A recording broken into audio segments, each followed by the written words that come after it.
മടിയോട് കൂടിയാണ് എൻ്റെ ദിവസം സ്റ്റാർട്ട് ചെയ്യുന്നത് തന്നെ. ഉറക്കത്തിൽ നിന്ന് എണീക്കുക. ഇന്ന് വർക്കുള്ളത് കൊണ്ട് നേരത്തെ എണീക്കേണ്ടി വന്നു. എൻ്റെ ഗിയേഴ്സ് വെച്ചിട്ട് ഞാൻ ഉണ്ടാക്കി തോക്കാണ് ഗൈസ്. എങ്ങനെയുണ്ട്? പൊളിയല്ലേ? എന്നിട്ട് നേരെ കുളിച്ച് ഫ്രഷായി സെറ്റായതിനു ശേഷം കണ്ണിലെ ഉറക്കം മാറാൻ വേണ്ടിയിട്ട് ഒരു കൂളിംഗ് ഗ്ലാസ് എടുത്ത് വെച്ച് നോക്കുന്നതാണ്. പക്ഷേ ഒടുക്കത്തെ ചേർച്ചയായിട്ട് ഞാൻ അപ്പം തന്നെ കൂളിംഗ് ഗ്ലാസ് വേണ്ടെന്ന് വെച്ചു ഗൈസ്. എന്നിട്ട് നേരെ പോകുന്നതെന്ന് പറഞ്ഞാൽ സാധനങ്ങൾ പാക്ക് ചെയ്യാനും അങ്ങനെയുള്ള പരിപാടികൾക്ക് വേണ്ടിയിട്ടാണ്. ഞാൻ സാധനങ്ങളെല്ലാം പാക്ക് ചെയ്ത് സെറ്റായി. അതിനുശേഷം ഞാൻ നേരെ ഫുഡ് എന്തെങ്കിലും ഉണ്ടോ എന്ന് നോക്കിപ്പോയപ്പോഴും നല്ല പുഴുങ്ങിയ പഴം അമ്മ ഉണ്ടാക്കി വെച്ചിട്ടുണ്ടായിരുന്നു. ഹെൽത്തി. എന്നിട്ട് നേരെ എൻ്റെ മയിൽവാഹനമായ വണ്ടി എടുത്തിട്ട് പോയി വണ്ടിയിലെല്ലാ കാര്യങ്ങളെല്ലാം സെറ്റ് ചെയ്ത് എൻ്റെ ഒരു കൂട്ടുകാരനെ പിക്കണം കേസിൻ്റെ ഇടയിൽ. നേരെ വിശന്നിട്ട് ഫുഡ് കഴിയും കയറി. ഗീ റോസ് എന്ന് പറഞ്ഞ് എനിക്ക് തന്നത് പ്ലെയിൻ ദോശ. തേച്ച് കേസ് ഇൻട്രോവേർട്ട് ആയതുകൊണ്ട് ഒന്നും ചോദിക്കാൻ പറ്റില്ല. തിരിച്ച് നേരെ ഞാൻ വന്നപ്പോൾ ഒരു 2 ആൻറ്റിമാർ ഇന്ന് തൂക്കുന്ന വെയിലത്ത്. കഷ്ടം. ഭയങ്കര ചൂടാണ് ഗൈസ്. അതേപോലെ തന്നെ എന്താ പറയാ, രാവിലെ എണീക്കാനൊക്കെ ഭയങ്കര ടാസ്ക് ആണ്. കാരണം രാത്രി നേരെ ഉറങ്ങാൻ പറ്റുന്നില്ല. അതാണ് ഒന്നാമത്തെ കാര്യം. പിന്നെ അതിൻ്റെ ഇടയിൽ കൂടെ തണുത്തോളം കുടിച്ച് ഹെൽത്ത് ഇഷ്യൂസ് ഉണ്ട്. തൊട്ട ഇൻഫെക്ഷൻ ആയിട്ടിരിക്കുകയാണ്. കമ്മിറ്റ് ചെയ്ത വർക്കായിട്ട് പോകാതിരിക്കാൻ പറ്റത്തില്ല. കുറേ നിർത്തിയത് എല്ലാ സാഹചര്യം. ഞാനാണ് ലൈഫ് വിശ്വസിക്കുന്നു. പിന്നെ വെയിറ്റ് ചെയ്ത് ചാവാറായി. ഇവിടെ ഇരുന്ന് ഒരു ഉറങ്ങി കഴിഞ്ഞാൽ പോലും അവൻ എനിക്ക് തോന്നുന്നു സിനിമയ്ക്കൊക്കെ പോണ രീതിയിലാണ് വരുന്നത്. എന്താ ഇത്ര നേരം കുളിക്കാൻ? പറ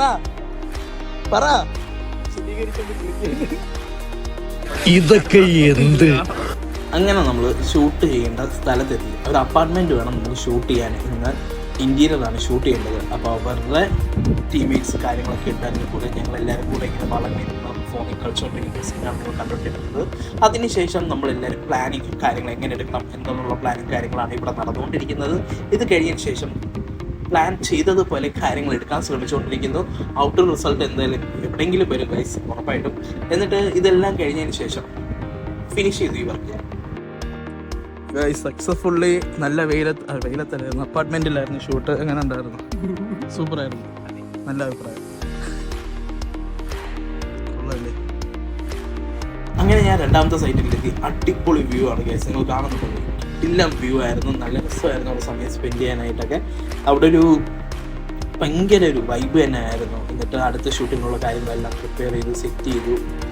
എന്നിട്ട് എന്ത് ചെയ്യാം, നമ്മളെ പണി നമ്മളെടുക്കുക. അങ്ങനെയാണല്ലോ ഗൈസ്. ഇവിടെ നിന്ന് നോക്കുമ്പോൾ ചാടാൻ തോന്നുന്നത്. ചാടരുത്, ജീവിതം ഒന്നേ ഉള്ളൂ അല്ലേ? ഇതിന് പറയാനുണ്ടാ? കാണിക്കട്ടെ? സീരിയസ്ലി എനിക്കിങ്ങനെ കാണുമ്പോൾ ചാടാൻ തോന്നുന്നു ഗൈസ്. ഇന്ന് ഫുൾ എന്താ പറയാ, ചത്ത് ഗൈസ്. 2 സൈറ്റ് ഉണ്ടായിരുന്നു. ഇന്റീരിയർ ഷൂട്ടായിരുന്നു. രാവിലെ 10 മണിക്ക് ഇറങ്ങി. ഇപ്പം ഏകദേശം 6 മണിയാവാൻ പോകുന്നു. വളരെ ടയേർഡാണ് ഞാൻ. എൻ്റെ കൂടെ രാവിലെ എനിക്ക് ഹെൽപ്പിന് വേണ്ടി എൻ്റെ ഒരു ഫ്രണ്ട് ഉണ്ടായിരുന്നു. ഉച്ച കഴിഞ്ഞ് രണ്ടാമത്തെ സൈറ്റിൽ പോയപ്പോൾ എൻ്റെ ഫ്രണ്ട് ഇല്ല. അവന് വേറെ വർക്ക് കാര്യങ്ങൾ റിലേറ്റഡായിട്ട് അവൻ പോയി. നമ്മൾ ഏത് ഷൂട്ടിനാണെങ്കിലും എന്ത് പരിപാടിയാണെങ്കിലും എന്താണ് ഈ ക്യാമറ പരിപാടിയൊക്കെ ആണെങ്കിൽ നമ്മൾ ഷൂട്ടൊക്കെ ആണെങ്കിൽ ഓക്കെ. അല്ലാണ്ട് ഗിംബൽ അത് ഇതൊക്കെ വെച്ചിട്ടൊക്കെയുള്ള പരിപാടിയാണെങ്കിൽ നമ്മൾ ഒരാളെയും കൂടെ കൊണ്ടുപോകണം. എന്തുകൊണ്ട് നല്ലതായിരിക്കും. കാരണം നമുക്ക് എന്തെങ്കിലും ടയേർഡോ കാര്യങ്ങളോ എന്തെങ്കിലും ഒരു ഇഷ്യൂ വന്നു കഴിഞ്ഞാൽ എന്താ പറയുക, ഇതൊരു കോണ്ടന്റിന് വേണ്ടി പറഞ്ഞല്ല, ശരിക്കും അങ്ങനെ വയ്യാണ്ടൊക്കെ ആവും. ഇന്ന് എനിക്ക് അതേപോലൊരു സംഭവം ഉണ്ടായി. പക്ഷേ എനിക്ക് അവിടെ നിന്നാലേ പറ്റുള്ളൂ എന്ന് വിചാരിച്ചിട്ട് ഞാൻ അങ്ങനെ നിന്ന്. നോർമൽ ലൈഫിൽ ഉണ്ടാകുന്ന കാര്യങ്ങളാണ്. എന്നാലും എന്താ പറയുക, നമ്മളിപ്പോഴും ഒരാളെ കൊണ്ടുപോകാൻ ശ്രമിക്കുക. So guys, by.